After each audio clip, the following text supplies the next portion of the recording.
بینەرانی خۆشەوی سڵاوتان لێ بێتۆم کاتتان باش من لە تێفسێنم خۆشحاڵم گەرما و گەرمیم شتان پێشێژەکەم دووشەمەی ڕابردوو ئەمریکا و رووسیا بە سەرپەرشتی نەتەوە یەکگرتوەکان بڕیاریاندا کە بڕیاری جێبەجێکردنی ئاگربەز لە سووریا بچێتە بواری جێبەجێکردنەوە لایەنەکانی ناو سووریا پێوەی پابند بن. بڕیاری ئاگربەز لە ڕۆژی شەمماوەتە لە 27 دوای 2016 بچێتە بواری جێبەجێکردنەوە. بڕیاری ئاگربەز لە سووریادا کاردانەوە و کاریگەری خۆی لەسەر ناوچەکە و جیهان دادنێت. ئێران، تورکیا، ئەمریکا، رووسیا و سووریا بە ئۆپۆزیسیۆن بە ئەساد بە گروپەکانی ترەوە تا ڕادەیەک ڕەزامەندی خۆیان نیشانداوە لە ئەوەی کە ئاگربەز لە سووریادا ڕابگەێنێ بتوانێت پرۆسەی ئاشتی بە شێوەیە بچێتە پێشێکە جەنگ و ململانێ و کاولکاریەکان لە پاژەوەی کە 5 ساڵە جەنگ و کوشتار لە وڵاتە بەردەوامە بوەستێت. تا ئێستاش قسەکردن لەسەر بڕیاری ئاگربەز بەردەوامە. هەندێک پێیان وایە کە ناتوانرێت پرۆسی ئاشتی لە سووریادا وەکوەی کە جێبەجێ بکرێبەوەی کە کۆمەڵێک ڕێگری و بەربەستێ لە بەردەمی کە پێویستەکە بشێنرێ. قسەکردن لەسەر ئایندەی سووریا و یەکلابوونەوەی کێشەکانی سووریا هەم لە ڕێگەی ئاشتی هەم لە ڕێگەی سەربازی تا ئێستا ئەگەرە. قسەکردن لەسەر دابەشبوون و سووریا دیسانەوە میژێشێکە لە بابەتەکان. قسەکردن لەسەر ڕۆژئاوا و کورد لە ڕۆژئاوا لە سووریادا ئەگەرێکی ترەکە لەو قسانی کە لە ئایندەدا دەبێت کورد لە ڕۆژئاوا لە سووریا ئایندیان بەرەو شوێ بچێ. کانتۆنەکانی ڕۆژئاوا کاریگەریان لەسەر ناوچەکە و لەسەر ڕۆژهەڵاتی ناوەڕاستی بێ گۆڕانکاریەکان بەسەر هەڵوێست و ڕووداوەکانی وڵاتانی زلهێز ئەمانە دەبنە تەوەری سەرشی ئەم شەوی گەرما و گەرم بە میوانداری هەیەکە لە بەڕێزان هۆزان ئەفرینی ڕۆژنامە نووس کاک هۆزان بەخێراتی هەروەها بەڕێز سەلاح خدر ڕۆژنامە نووس کاک سەلاح جەنامیشت بەخێراتی. زۆر سپاس ئەم شەو تۆزێک ماندووتانەکەی. کاک هۆزان دەزانین 5 ساڵە جەنگ و شەڕ و ململانێ و کوشتار لە سووریا بەردەوامە. ئێستا ئەمریکا و رووسیا بە تایبەتی دەیانەوێت لە سووریادا بە لە ڕێگەی پرۆسیشی ئاشتیەوە ململانێ و کێشەکانی سووریا چارەسەر بکەن بە تایبەتی لە دوای کۆنگرەی ژنێڤسیەوە. من دەپرسم ئاگربەز لە سووریا دەکرێت ئەو وڵاتانەی کە بڕیارە پابند بن بە بڕیاری ئاگربەستەوە لە سووریا تاتە نتوانن جێبەجێ بکەن بۆ ئەوەی سووریا لە ماڵوێرانی کە تایەتی ڕزگاری بی. سەرەتا سپاس بۆ ئێوە بۆ بەرنامەی گەلی کوردستان و بوو هەموو ئەو بینەرێنەی کە تەماشا دەکەن. ئێمە بڕاستی دەربارەی ڕۆژی سووریا بگشتی ئەوە 5 ساڵ تێپەر دەبە چەندین هەوڵدانێن بەو شێوایی هەبوون بەڵام هیچ سەری نەگرت. بوو هۆکارەکە چییە؟ لەبەرەوەی هەندی وڵاتانی دەرەوسەی سووریا و هەندی وڵاتانی دیکە کە هەوڵدن بوو ئەوەی کە کێشەکانی ئالۆزیەکانی نەوخۆیی خۆی وڵاتی خۆی تێپەڕی بوو ناو سووریا بکات و لە سووریا ئەجنیدەکانی خۆی جێبجێ بکات بوو نمونە وەکو تورکیا و سعودیا و هەندی وڵاتە دیکە. یعنی ئەمانە بڕاستی وا لێکردن ئەم کێشانە گەورەتر ببە و چەکدارەکانی کە لە ئافغانستان بوون لە پاکستان بوون لە هەندی وڵاتی دیکە بوون هەموو بێنە ناو سووریا و بچەک بکەن و بکەن بە خاوەنی بڕیار لە سووریا. ئەمڕۆ سووریا خەوەنداری لە خۆی ناکات لەبەر ئەوەی سووریا هەم ڕژیم و هەم ئۆپۆزیسیۆن نایاری خەڵکی خۆنە نایاری ڕاستیەکانی خۆینە. بۆیە ئەمڕۆ ڕاستی سووریا تەنها هەیە ئەوەیە کە شوورەشی کوردی لەوێ ئەو شتانە پارستووە و لە سەدا 20 لە نەخشەی سووریا ئێستا لە ژێر دەستی کوردایە. ئەتوانە بڵێن بۆیە ئەمڕۆ کە ئەو پێنگاوی ئەمریکا و رووسیا کە ئامادەیان کردووە بۆ ئاگربەستەکە ئەتوانە بڵێم هێزی ئەوان لە ڕۆژئاوای کوردستان وەرئەگرن. یعنی بۆ ئەوەی کە ڕۆژئاوای کوردستان بووتە بنکەیەک نمونەی هەری گەورە کە ئەو کوبنەوەی دوای جنێڤ کە لە کوبانی کرا کوبنەوەی یەکەمی کوبانی کە ئەمریکا و فڕانسا و برێتانیا تێدا ئامادە بوون ئەتوانە بڵێم ئەوە بووتە بنکەی ئەم ڕێککەوتنەی کە ئێستا رووسیا و ئەمریکا بۆ ئاگربەست. بۆیە من دڵنیام ئاگربەست ناکرێت لەبەر ئەوەی داعش خۆی خۆوەڵاتێک دەبینێ دەوڵاتێک سەر بخۆ دەبینێ جەبهەتە نەسرا ئەوش ئەلقاعیدایە خۆی وڵاتێکی سەر بخۆ دەبینێ خۆی ئیمارات دەبینێ ئەحرار شام بە هەمان شێوە جەیش ئیسلام لە دیمەشق لە دەوروبەری دیمەشق ئەوش محمد علو شەروکەیتی دیکە ئەوش خۆی بدەوڵەتێک دەبینێ و ڕێژیمی سووریا خۆی بدەوڵەت دەبینە و جەماعەتەکانی دیکەی کە سەر بە تورکیانە ئەوەنەش سوڵتان لە موراد و چەند کەسی دیکانە ئەمەش خۆیان بە ئەوەی تورکمانەکان دەبینن کەواتە سووریا ئێستا لەگەڵ کێ چی لایەنە ئەوێ دانوستاندن بکەن تاکو ئەو ئاگربەستە بکرێت بەڵێ زۆر سپاس کاک سەلاح ئەمریکا و رووسیا و زۆربەی وڵاتان داوای ئاگربەست دەکەن بەڵام کاکۆزان دەڵێ ئاگربەست ناکرێت دەمێ بزانم ڕای تۆش لەو بارەیەوە چییە بۆچی بڕیاری ئاگربەست قورس بێ لە سووریایە پێم وانە هێندە قورس بێ ینی ڕاستە دژوارە بێ ڕاستە زەحمە دەبێ بەڵام بڕانە کۆمەڵێک تاقیکردنەوە لە سووریا کرا لە ڕابردوو هەوڵ زۆر دراکە ڕژێمی سووریا بە هێز بگۆڕدرێ هەوڵ زۆر درا بە شێوەیەک لە شێوەکان مداخلەی سووریا بکرێت لە دەرەوە مداخل بکرێ کۆمەڵە هێزگەلێک دروست کرا کۆمەڵە گروپێک دروست کرا کە تائیب دروست کرا زۆربیان هەر نەمان لە ناوچوو تەسفیە بوون ینی هەوڵدرا ئۆپۆزیسیۆنی سووری پڕچەک بکرێ پڕچەکردنی ئۆپۆزیسیۆنی سووری سەرکەوتوو نەبوو کۆمەڵی هەنگاونرا سەرکەوتونە واتە زۆر هەوڵدرا لە ڕێی هێزەوە ڕژێمی سووریا بگۆڕێ ڕاستتر بڵین ئەو سیستەم بوو ئەو نەخشەی ئەیانەوێت لە ڕۆژهەڵاتی ناوین لە سووریا بە تایبەتی جێبەجێیکەن تەنفیزیکەن هەوڵدرا لە ڕێی هێزەوە سەرکەوتون نەبوو نەجاحەت نەبوو پاشان با جنێفی 1 و 2 هەوڵدرا کێشەکان چارەسەر بکرێت بەڵام جنێڤ 1 و 2 هەر لە سەرەتایە بە نقصانی هات بە ئیفلیجی هەو بۆ مانایی کە وەرمە کوردی پێ بەشداری نەکرا کۆمەڵی هێزگەلێکی پێ تێدا بەشدارکرا کە ڕاستی دەستیان لە تیرۆرای لە کوشتنای لەبەرەوە ئەو دووجار سەری نەگرت هەوڵدرا لە ئاخریا بە جارێکی دیکە لە جنێفی 3دا بکرێت بەڵام لێرە لە تەوازنی هێز لە سووریا جیاواز بوو بە مداخلەی رووسیا لە مداخلەی عسکەری رووسیا لە سووریا تەواوی هاوسەنگەکان گۆڕا بۆ مەنایە گۆڕا کە ئیدی نەخشەی وڵاتانی ڕۆژاوە وڵاتانی ناوچەکە بە تەواوی تێکچوو لەبەرەوەی ئەوان ئەو ئەگەریاندا نەبوو کە رووسیا بۆ شوێ مداخلە بکە لە سووریادا پاشان کورد پێشکەوتنێکی مەزنی بەخۆیەوە بینی ئازادکردنی چەندین دەڤەری مەزنی کە کورد بەدەستێنا لە عینە کادا لە جنێف 3دا هەوڵدرا کورد کە پێگە ئەساسیەکەی فعلی و پراکتیکەکەی سووریایە تاکە هێزی کردارێ لە سووریایە تاکە هێزی مەیدا لە بەرامبەر تیرۆریست شەڕەکە هەوڵدرا بەشداری پێنەگرێت کاوە بێ دیسان سەری نەگرت ئێستا گەشتێتەوە قەنەعەتی کە پێویستە دیالۆگ بکرێ بەر لە هەشتە پێویستە وڵاتانی ئەوی کە خۆیان ناوەزل هێز با بڵین بگەنە ئیتیفاقێک لەگەڵەکە ڕێککەوتنێک لەگەڵەکە ئەگەر هەر شێوەیە بێ ڕێککەوتنێک بێ پاشی ئەم ڕێککەوتنیەوان ئەوان هەوڵ بدرێ هێزەکانی کە تابعی خۆیانە هێزگەلێکی بێگومان تابعی ئەمریکا وڵاتیان ڕۆژاوە هێزگەلێک هەیە تابعی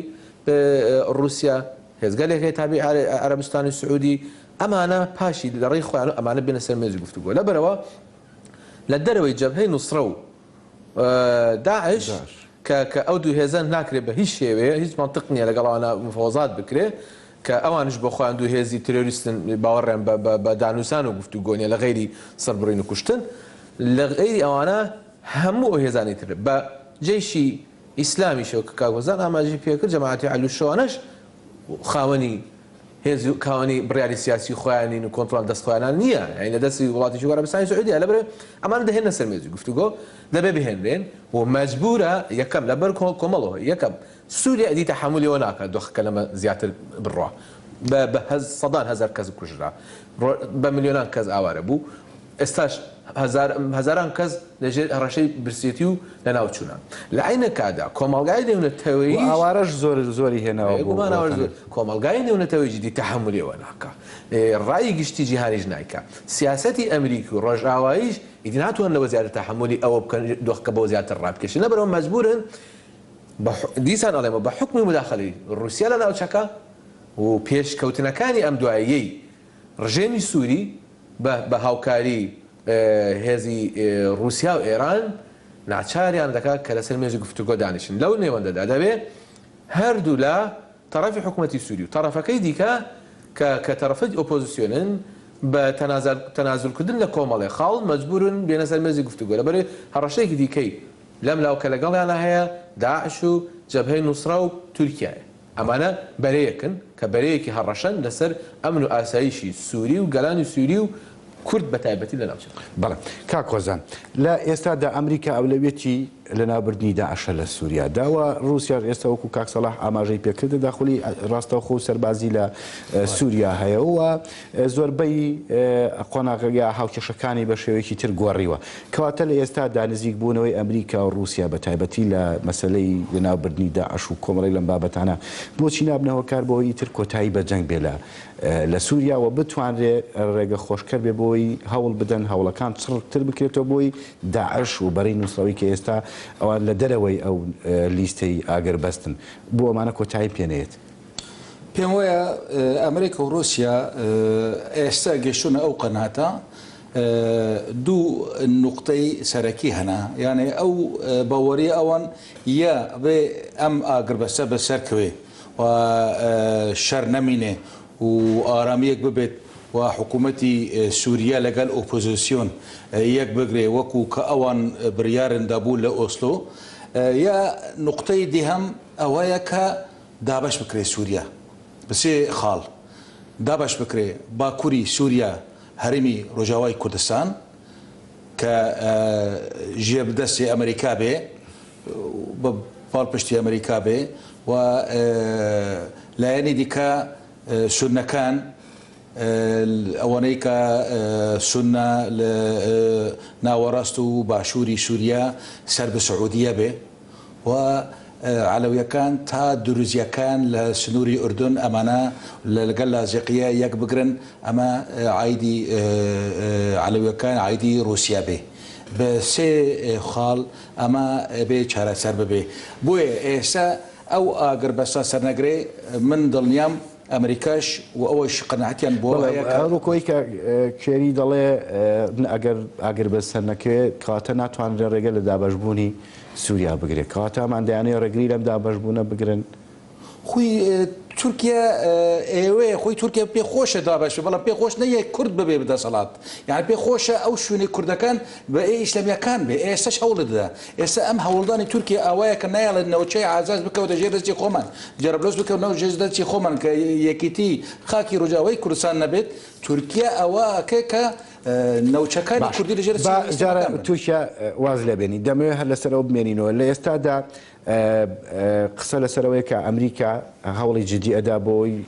نییە لە سووریا بەرەو دابش بن بڕواوە ڕێگری لێ بکە و جگە لەوە دەیەوێ ئەم یەشێتی خاشی سووریا بپارێزرێ پاراستنی ئەمە بووە کە لایەنەکان ناچار بکە بۆ بڕیارەی کە لەگەڵ رووسیا دایانە ئاگربەست وە لە ڕێگەی گفتوگۆ واوەی کە کۆبنەوەکانی ژنێف سێ بەردەوامی پێ بدە پێم وایە هەموو لایەنەکان ناچار دەبن یا ئەبێ لەگەڵ ئەم پرۆسەی کە ئێستا ئەمریکا و رووسیا داناوە ئەبێ یەک بگرن یا ئەبێ هەر سووریا دابش بکرێت وە هەر لایەنێک بۆ خۆی شتێکی بکات یعنی بۆیە بەڵام من دڵنیام لەوەش کورد سوودی هەیە لە هەردوو لایەش کورد سوودمەندە ئەگەر بکرێت ئەگەر نەکرێت هەر کورد سوودمەندە لەبەرەوەی کورد لەسەر خاکی خۆی و ئیرادەی خۆیە ئیدارەی ذاتی هەیە حکومڕانی خۆی ئێستا بەعسی فیدرالیش دکات ئێستا ڕۆژاوای کوردستان بەر بە فیدرالی دەچات لەوەنەی لە دەمێکی نزیک فیدرالی ئێعلان بکەن مەش هەیە زۆر باشە کاک سەلاح یەکێک لەو دوو ڕێگریەی زیاتر کە لە بەردەم ئاگربەستە و زۆربەی چاودێران قسەی لەسەر دەکەنەوەیە کە بەو پێی داعش و بەرەی نووسرە لە لیستی ئاگربەست نین و بەو پێی کە بەرەی نووسرە ئۆپۆزیسیۆن زۆربەی ناوچەکانی ژێر کۆنتترۆلیان تێکەڵیەکی تێدایە لەمەیە قسە لەسەرەوە دەکرێت کەواتە چۆن دەتوانێت لە بەرەی نووسرە بدرێتەوە جارێکی یەکێکی تریش لە ئەگەر لەو کۆسپانەی تر باز لەو دەکەن کە ئەگەر ئاگربەست سەرکەوتو بێ و کاتە بەرەی ئۆپۆزیسیۆن و ئەسەد دەبنە بەرەیەک بۆ لێدانی داعش ئەمەش لە زۆربەی چاودێران پیاوە ئەمەش دوورە ئەم ڕێگریانە تۆ پێ دوایە بێتە ڕێگریی وەڕاستی و حەقیقی لە بەردەم بڕیاری ئاگربەستە ئاگربەست ڕاگەێنرێت ئاگربەست دەکەوێتە بواری جێبەجێکردنەوە بەڵام ئەم ئاگربەستە ئەنجامەکەی چێ بێ ئەمە شتێکی جیاواز ئەمە شتێکتە ناتوانرێت لە ئێستاوە گەرنتی ئەنجامەکەی بکرێ لەبەرێک ئەکرێ ئەنجامێکی ئەوتۆ بەدەست نەخا و ئەشکرێت خۆی بۆ دوو هەفتەش بەڵێ ئەشکرێ ئەگەر هێزەکان ڕێکەون لە ناویەکە ئەنجامێکی ئەوتۆ بەدەستخا ئەنجامێکی باش بەدەستخا ئەگەر ئەو هێزانی ئۆپۆزیسیۆن ئاگربەستەکە بەو بڕیارە قەرارانەی کە هەیە قبوڵی بکەن ئەوەی کە رووسیا ئەمریکا و وڵاتانی دیکەش لە ناوێکە قبوڵیان کردووە و داوایان کردووە ئەو کاتە من پێم وایە ئەو ناوچانی کە لە ژێر دەسەڵاتی ئەوی هێزانی ئۆپۆزیسیۆنن کە دانوستان و دیالۆکە قوبوڵەکە ناوچەی دابڕاو نین بۆ مانایی کە بڵێ ناوچەیەکن لە دوورە دەستن بە هەموو هینێک دابڕاون هەموو پەیوەندێکدا ئەوانە دەکرێت ئەو کاتە ئەو ناوچانە بەهێزتر بکرێ و هەموو ناوچەکانی کە لە ژێر دەسەڵاتی داعش و بەری نوسرایەت دیارە ناوچەکان کوێن و تەشخیصە و لە ئێستادا بە حکمی کۆمەڵی تەکنۆلۆژیایی باش بە حکمی جیابوونەوەی هەندێک جغرافیا لە ناوچەکەدا کە دیارە هینەکان جێگاکانی کوێنین لە هەمان کاتدا ماوەیەکی زۆر لە رووسیا بردومانی ئەو ناوچان ئەکە ناوچەکان دیارە لەبەرەوە من پێم وایە زەحمە نییە لە لایشی دیکەوە ئەوێ بزانین بەرەی نووسرە و داعش دوو گروپی تیرۆریستی سەرەکی لە تورکیا لە سووریا کە دۆخی سووریایان بەم ئێستا گەیانوە دیارە ڕژێمی سووریاش بەشێکی گەورە لە تاوانەکە ئەکەوێتە ئەستۆی کە هۆڤێتی ئەویش دیارە بەڵام ئەم دوو هێزە لە ئێستادا لاواز بوون بە تایبەت بەهۆی ئەو لێ زەبرە مەزنەی کە لەلایەن ڕۆژاوی کوردستان و لیان درراوە لە دوای کۆبانی و دوای ڕزگارکردنی پاکردنەوەی حەسەکە و ئەم دوایش شەدادی ئاخرجار هەتاکو کورد لە باو لە پێشەوە گەیشتە بەنداوی تشتین و شەدادی مووسڵ و نێوان مووسڵ و ڕقیان قەتع کردووە تەنها نەفەسێک سەرچاوی نەفەسی ئەو هێزانە کەماوە تورکیا ڕایگرن سەر پێ ڕایگرتون یەکێک لە مەرجەکانی ئێران بۆ قوبوڵکردنی ئەم مفاوەزاتە ئەم هاتنە سەر مێزی گفتوگوی ئەوەیە کە پێویستە سنوورەکانی تورکیا لەسەر هاوکاری تۆریستان دابخرێ ئەمە نە تەنها داواکاریانە بەڵکو داواکاری خودی رووسیا خۆشێتی ئاخر دوێنێ لە پەیوەندیەکی تەلەفۆنی نێوان حەسەن ڕۆحانی و پۆتیندا مناقەشە سەرەمە کراوە یەکێک لە مەرجەکانی ئێران ئەوەیە کە پێویستە ئەو ڕێگانە بەتەواوی قەتع کرێ ئەمریکاش داوای کردووە ئەوروپا داوای کرد ئەو ڕێگانە قەتع کرێ کاتێک ئەمانە کرا بەخۆی لاواش داعش و جەبهەی نوسرە لاوازیدایە کاتێک ئەمانە کرا کەوا بێ ئەوان کە محاصرە دراون لاوازترە بن بۆ مانایە پێویستە تورکیا لە پشگیری تیرۆر داببڕێ ئەو کاتە دەتوانرێ بوترێ لە دوای ئەوە کۆمەڵی هەنگاوی ئەرێنی دەتوانرێ بنرێت لەوانەیە زەحمەت بێ کە بڵین ڕژێمی سووری و ئۆپۆزیسیۆن شانبەشانی یەک لە بەرەیەک با بڵێن جەبهەیەکیان هەبێ بەرامبەر داعش و جەبهەی نوسرە بەڵام دەبێ ئەوە بزانین جەبهەی نوسرە و داعش ئەو دوو گروپە تیرۆریستیە سەریکە لە هەمان کات چەند لەگەڵ ڕژێمی سووری بە دوژمنی خۆیان نەزان ئەوەنە شەڕیان زۆر زیاتر شەڕ لەگەڵ کووردا کردووە هێرشیان لەسەر کورد کردووە زیاتر و جەبهەکانەوە بەرامبەر کورد لە عینە کادا لە غەیری خۆیان هیچ گروپ گەلێکی دیکە لە سووریا قبوڵ ناکەن ئەو گروپانی دیکە مەجبورن کە ئیدی کەونە شەڕێکەوە ئەنتایسە هێزی ئەویان نەبوو ئەو هێزێکی فعالی ئاکتیڤیان نەبوو کە بتوان جەبهەیەکی گەورە وەکوی یەپەگا یاوەی هێزی سووریا دیموکراتیک لە بەرامبەر داعشێکی ئەوان بیکەن بە حکمی پەرتەوازەیی خۆیان و بە حکمی لاوازەیی و وابەستەیی خۆیان بە دەرەوەی ئیرادەی خۆیان بەڵام ئیدی لە مەودووە ئەوانەش دەتوانن لە بەرەی خۆیانەوە ئەو جەبهەیە بەهێزکەن من دڵیام ئەگەر ئەمانە بکرێ ئەو کاتە لەسەر مێزی گفتوگۆ دەکرێت هەندێک ئەنجام بەدەست بخرێ بەڵام هێشتا گەرنتی نییە کە ئەنجامی تەواو بێت زۆر باشە کاک وەزان وەکوی کاک سەلاح باسی کردوە ئاشکرا و ڕوونە ئێرانیش و تورکیاش دیسان ئەوانیش مەرجانێ بۆی کە بە پێشوازی یا پەسەندی بڕیاری ئاگر بەس بکەن ئەوەی کە ئێران داوایکە کاک سەلاح ئاماژەی پێکردا خستنەوە بڕینی ئەو سنوورانەیەوە دیسانە و تورکیاش مەرجی لەسەرەوە هەیە کە پێویستە پێدە و یەپەگە و ئەمانە لەو لیستە دەربکرێن کە ئاگر بەس بیانگرێتەوە کەواتە ئەم مەرج و مەرجکاری ئەم وڵاتانەی بە تایبەتی دەرودراوسێ ئەمە چه کاریگەریشی خراپی لەسەر سووریا لەسەر ناوچەکەش دەبێت و لەسەر پرسی کوردی ژەبێ لەم ناوچانەیە ڕاستی من خۆم بە مەسلەی ئیران و تورکیا وا ئەزانم یا خۆیان هەردووکیان بەرژوەندی خۆیان هەنا هەردووکیان بۆ ئەرجینەتی خۆیان لە سووریا ئیش و کاری خۆیان هەوڵ دەدەن دەست بەخینن بۆیە من ئەوەی کاری گرینگە ئەگەر سنوورەکان تورکیا داخێ داناخێت تورکیا مەبەستی ئەو نییە کە لە سووریا ئارامیەکە بێ ئەمە ڕاستیەکە ئەگەر ئارامی لە سووریا پێیا بێ ڕەوشی تورکیا خراپتر بێ لەبەرەوەی لەناو تورکیا ئاگرەکەیە تورکیا هەوڵەدێ ئەو ئاگرێ لەناو خۆی لە سووریا گەشە بکات یعنی بۆ ئەوەی کە چاوی عالم بچێنەوە سووریا سەر بوونمونە لە تەقینێک لە تورکیا ئەبێ یەکسەر ئەڵێ یەپەکەی کردووە تەماشەکە یعنی کێشەی نەو خۆی ئەکەی کێشەی نەو سووریا و ناو ڕۆژئاوای کوردستان بۆیە من پێم وایە مەسلەی ئێران کە داوای بکات بەمەچی دەسێت دەتوانێت گۆڕانکاری لە هەڵوێستی ئەوروپا و ئەمریکا بکا بەرامبەر بە کورد بە تایبەتی لە ڕۆژئاوا کە ئەم سەرکەوتنە گەورە بەرامبەر بە داعش بەدەستدێنێەوە بۆ تەجێی سەرنجی ئەمریکا و ڕۆژئاواش من پێم وایە هەموو شتەکان بەستراوە بە خودی خەڵکی سووریا خۆی و ئەگەر خەڵکی سووریا تایبەت ئۆپۆزیسیۆن بجددی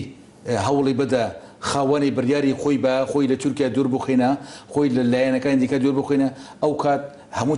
شتێک چارەسەر بێ بەڵام بەداخەوە ئێستا ئەتوانم شتێکی بڵێم تورکیا دەستی چۆن لە سووریدایە ئێستا بنمونە ئێستا ئێتلافی سووری کۆڵەسیۆن کە ئێستا هەموو پێیان ئەڵێن ئۆپۆزیسیۆنی سووریا لە ئەستەمبول دانیشتووە سەرۆکەکەی کییە سەرۆکەکەی ئاکاپایە خالد خۆجایە خالد خۆجا بەرپرسێکی ئاکاپا بوو خۆی تورکمانی ئەسلی سووریە بەڵام تورکمانە و لە ئاکاپا بەرپرسێکی باڵا بوو چۆن سەرۆکی ئۆپۆزیسیۆنی سووریا ئەندامێکی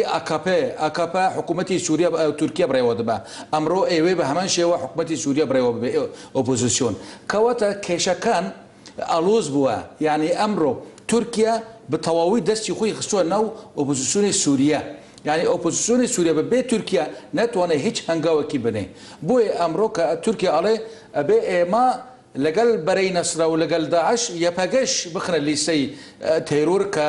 ئێمە شەڕی ئەوان بکەن ئێ باشە یعنی ئەمە چی عقلیەتەکە یعنی بۆچی تۆ تورکیا ئێوێ هەر یەپەگە بخێنەوە ئەو لیستە یەپەگە تا ئێستا سەری هیچ کەسێکی نەبڕیە یەپەگە دەستی هیچ کەسێکی نەبڕیە وەکو داعش وەکو جەبهەتە نەسرا ڕۆژانە سەری بە هەزاران ئینسانە بڕن خەڵکە کوژن تەقینەوە دەکەن ئەو شتانە هەموو دکن یەپەگەی کە تا ئێستا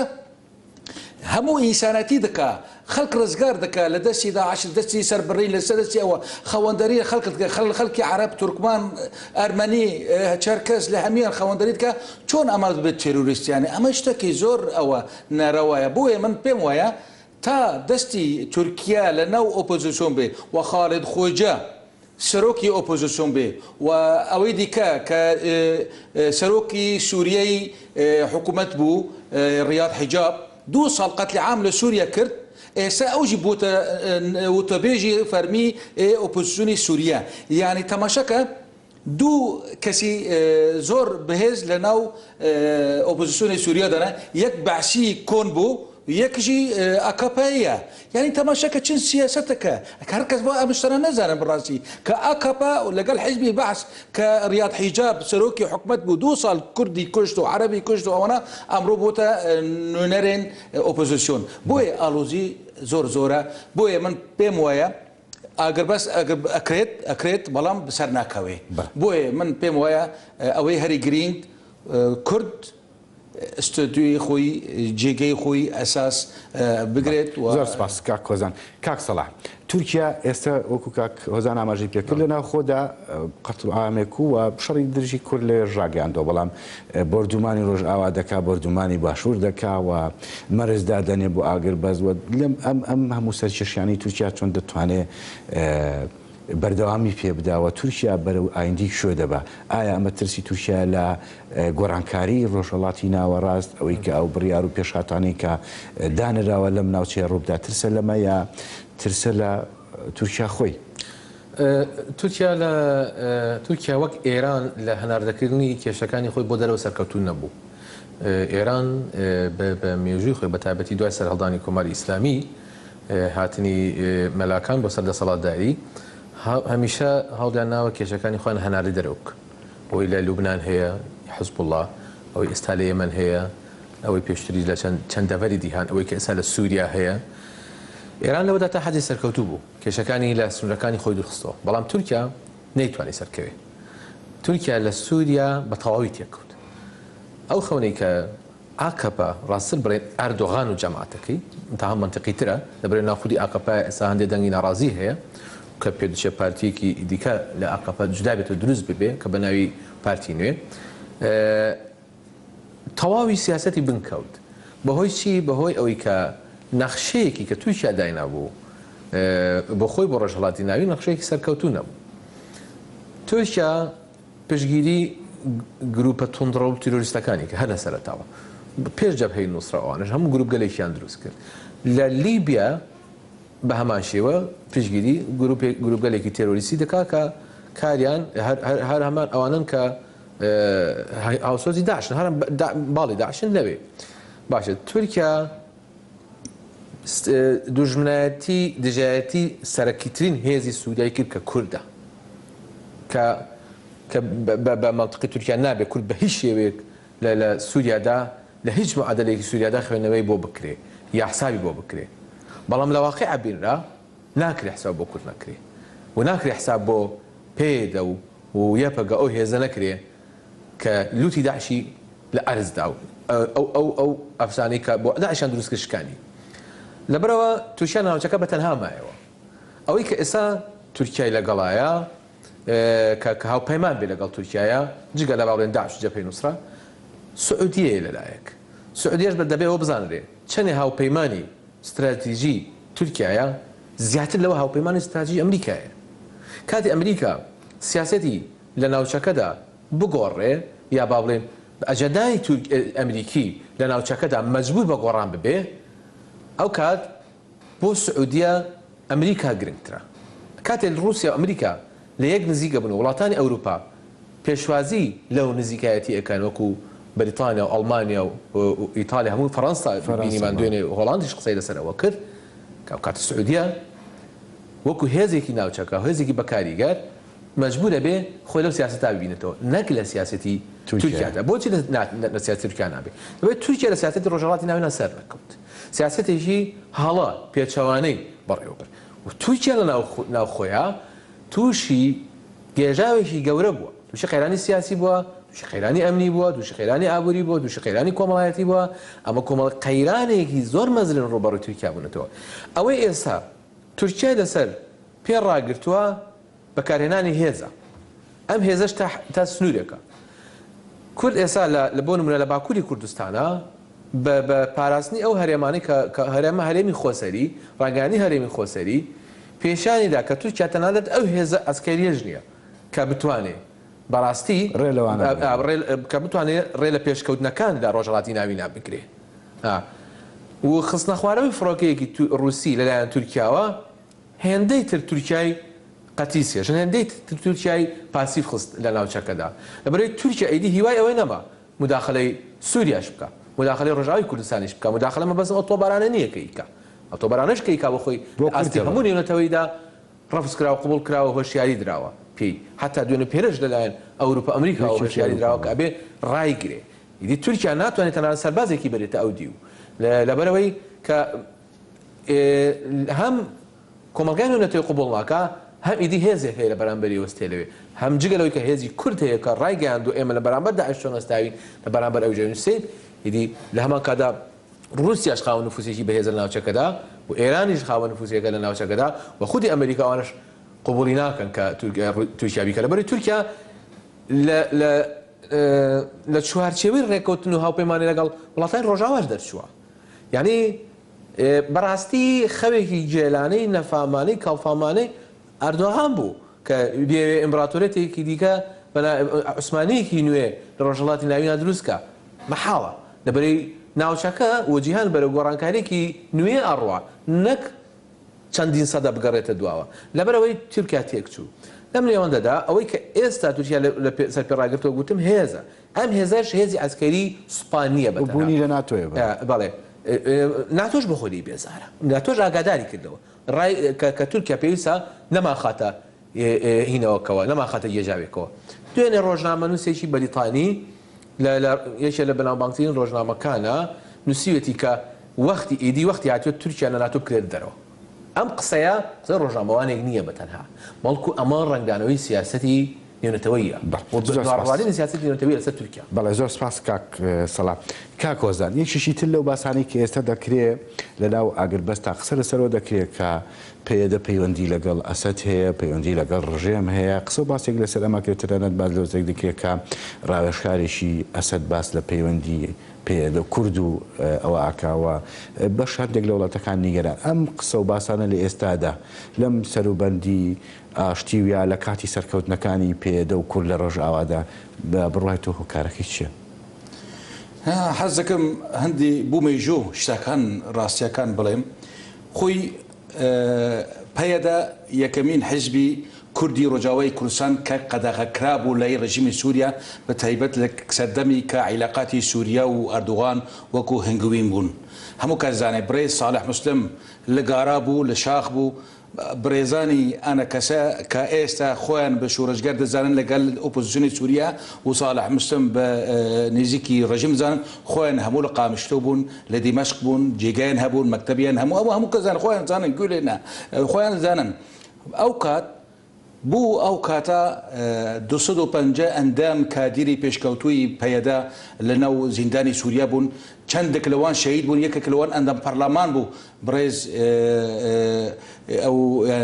کە لە خەڵکی کۆبانی بوو ئەوەی دادەلی ینی جگەلەوە عوسمانی دادەلی کە حتا ئێستا بناوداری خۆمان بوو ئەندە پەرلەمان بوو، هەروەها هەواڵ ئەبوو جودی ئەندامی شرکەتەتی پەیەدە بوو لە ژێر ئەشکەنجە شەهید بوو. ئەمانە هەموو لەبیر چوون. ئێستا دوای ئەوە کە لە سووریا ڕژیمی سووریا لاواز کرد ئەوە بوو کە برێز ساڵح مسلم هاتە لەگەڵ هێزی خۆی هاتە نەو ڕۆژاوای کوردستان کە ڕۆژاوای کوردستان داعش هات، دنیا هات، هەموو بوو بە جێگەیەکی بوو هەموو کەسێک پەیەدەیش هات جێگەی خۆی کرد. پەیەدە ئامادەکردی خۆی کرد بوو، پەیەدە خەوەنی پرۆژە بوو، پەیەدە لە کۆنگرەی خۆی چوارەم وتی ئەبێ ئێمە ئیدارەی ذاتی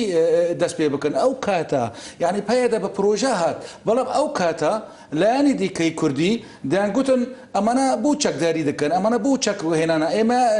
شەڕی ڕژیم ناکەن، ئێمە ئاشتی خوازی دەکەن، ئێمە ئەوە دەکەن، ئێمە ئەوێ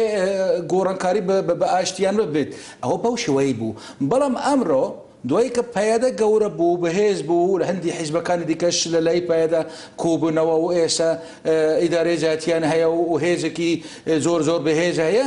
ئێستا نەچارن بڵێن چی ئەوە ئەردوغانە، نەکەس نییە. ئەو قسەی ئەردوغانە.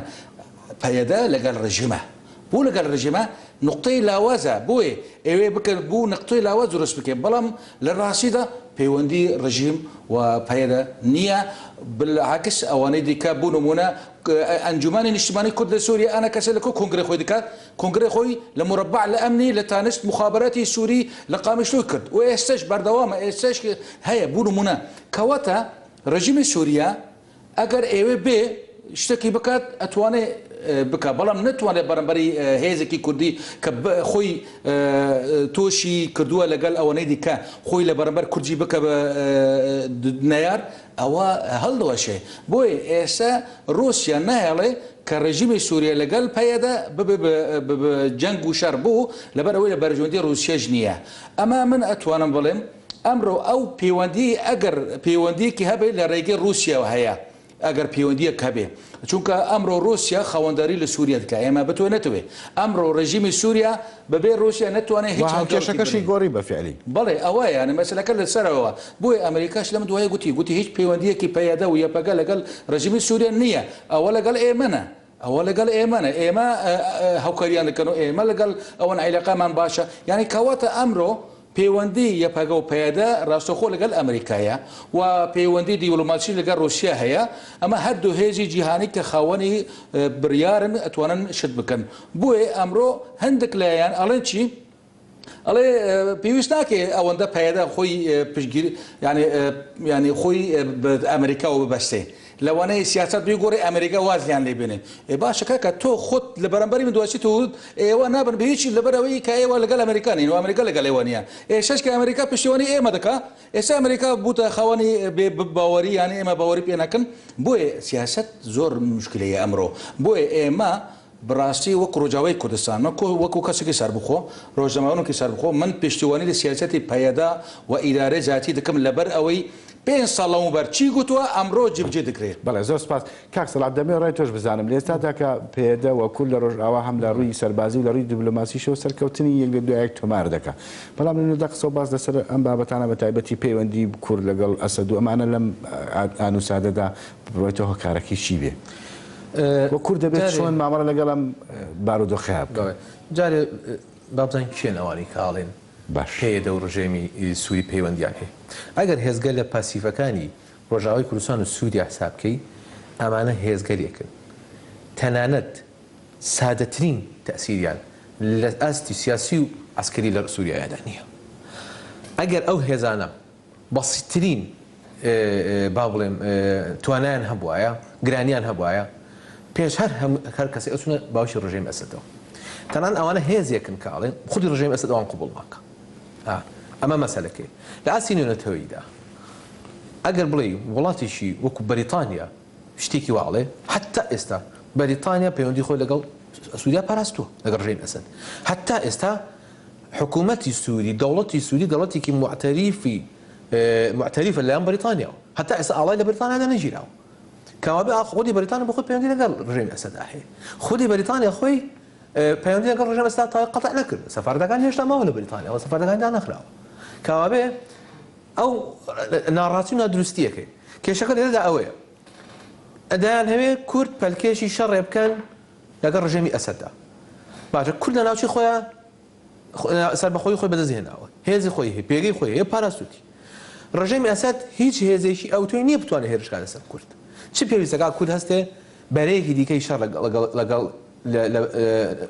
ڕژێمە بۆ خۆی بکات چی پێویستەکەمە بکاتەوە تۆ لەلایەک سووریا بە خۆی دوژمنایەتی دەکات ئاخر حتا ماوەی لە مۆبەریش سووریا هێرش کردێتە سەر ڕۆژاوای کوردستان حتا ئێستا لە حەڵەبیش لە شێخ مەقسوود و ئەو ناوە کە محاسەرە دراوە ڕژێمی ئەسەدیش لەو ناوە دژایەتی کوردەکە بە تەنها فیشەکێکی هاوکاری کوردی نەکردووە چی پێویست دەکا کورد هەستێ ئەم جا پێ بکات ئەگەر تورکیا تەمان زۆر هەوڵیدا بەداخەوە هەندێک پارتی ئێمەش لە ڕۆژاوای باشووری کوردستانیش زۆر هەوڵیان ئەو بانگەشەیان کرد کە کورددان بە گشت ڕژێمی ئەسەدا ئەمە مەسەلە ئەوە نەبوو کە ئەمان حەز بە ئەسەد ناکەن یا ئەمانە ئەسەد بە دیکتاتۆر دەزان بەڵکو ئەمانە ئەساس مەسەلە بوو کە ئەزمونونەکەی لە ڕۆژاوی کوردستان هەیە لە ناوی بەرن بەڵام کاتێ ئەم سیاسەتە سەری نەگەر هەوڵیانە لە ڕێی داعش و جەبهەی نوسرە و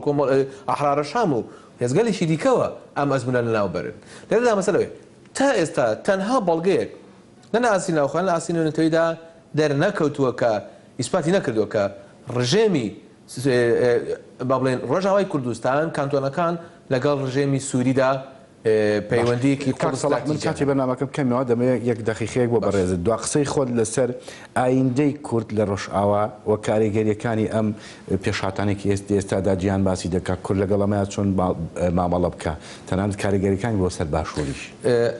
بێگومان من گەشتبیرم بەوە کە سەرکەوتنیی گەوری کورد لە ناوچەکەدا هەیە خۆی ئیسپات کردووە لەسەر ئەرزی واقع لە بواری پراکتیکیە لە بواری عسکەری و سیاسی لە ئاسی دیبلۆماسی سەرکەوتنیشی مەزنی بەدەستهێناوە بە تایبەتی کورد لە ڕۆژئاوای کوردستان کە توانیوێتی جەبهەیەکی گەورەی وەکو ئەنجومەنی نیشتی دیموکراتی دروستکە سەر ئاستی هەموو پێکاتەکان و هێزێکی گەورەی سووریا دیموکراتی دروستکە کە ئێستا لە ئاستی نوێنەتەوەییدا مەجبور ماون کە پێویستیان بەو هێزەیە کە ئێستا لە ئاستی نوێنەتەوەییدا مەجبورن کە هاوکاری ئەو هێزە بکەن لەبەرەوەی تەنها هێزە کاتوانین کاوا بێ لێرەدا ئەوەی زۆر گرنگە بۆ ئێمە ئەمەی زۆر گرنگە بۆی مەجاق لەس ئەم خاڵە بکەینەوە کورد ئێستا پێویستی بە یەکبوونی هەیە کۆدەنگیەک هەیە عەلەئەقەل ئەگەر ئەگەر کۆنگرێ نەتەوەی دروست ناکەین با استراتیژیەکی هاوبەشمان هەبێ بۆ ئەم ئەزمونەی کە ئێستا ناوچەکەدا هەیە ئەم هەلەی کە هەیە با ئەم هەلە بە سەرکەوتوی تێپەڕێن ئەم هەلەدا دەست نەدرێ وەکوی کە لە لۆزانە بەسەرمان زۆر سپاس کاک سەلاح کاک هۆزان دو قسەی تۆش لەسەرەوەی کە لە ئێستادا کورد پێویستە چۆن مامەڵە لەگەڵ ئەم ڕووداوانە بکە پێم وایە ڕۆژاوای کوردستان بە تایبەت